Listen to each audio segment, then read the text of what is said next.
9장. 더러운 영적 공기에 오염된 너희 영혼.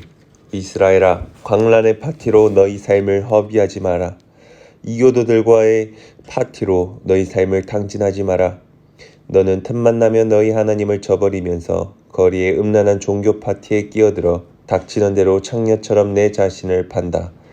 그 파티 음식은 아무리 먹어도 너희 배를 채워주지 못하고 결국 전보다 더 허기질 것이다. 이런 식이라면 머지않아 너희는 하나님의 땅에서 살지 못하게 될 것이다. 너희 가운데 어떤 자들은 이집트에서 파산하고 어떤 자들은 아시리아에서 환멸을 맛보게 될 것이다. 너희는 이집트와 아시리아에서 피난민 신세가 되어 하나님을 예배할 기회도 얻지 못할 것이다. 배급받는 빵과 물로 겨우 연명하지만 너희 영혼은 더러운 영적 공기에 오염될 것이다. 하나님의 나라에서 추방된 너희는 하나님의 주리일 것이다.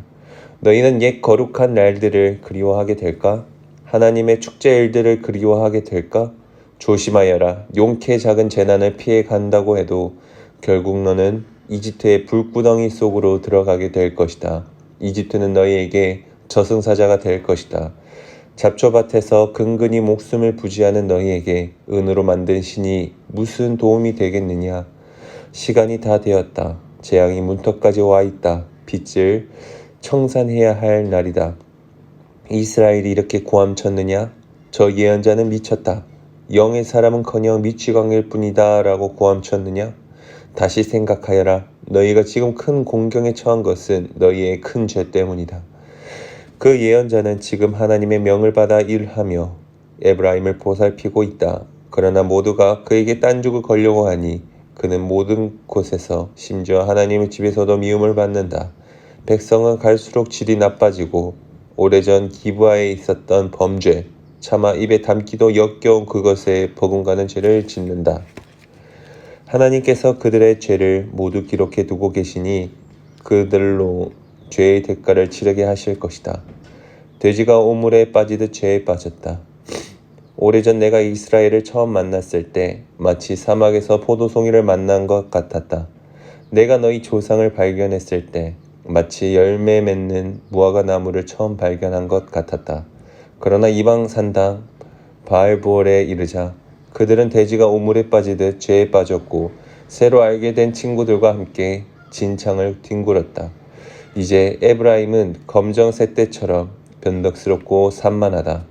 아름다움은 간 곳 없고 허둥지둥 떠들어댈 뿐이다. 정신없고 시끄러우며 불감증에 불림까지 아무것도 내세울 것이 없다. 수태도 출산도 하지 못한다.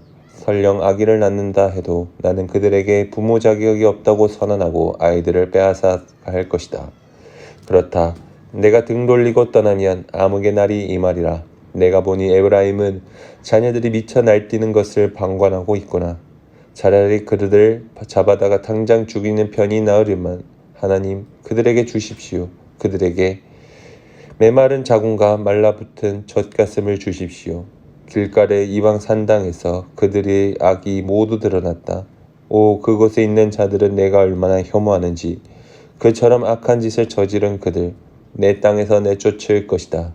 더 이상 그들에게 사랑을 허비하지 않을 것이다. 그들의 지도자들은 반항하는 청소년 같다. 에브라임은 큰 타격을 입었다. 이제 뿌리가 시들어 열매를 맺지 못한다. 설령 기적적으로 아이를 가진다 해도 귀여운 아기들은 살아남지 못할 것이다. 내가 반드시 그렇게 할 것이다. 너희 하나님이 그들에게 손을 떼셨다. 도무지 들으려 하지 않는 그들, 이방 민족들 사이에서 이리저리 떠돌며 방랑하는 처지가 될 것이다.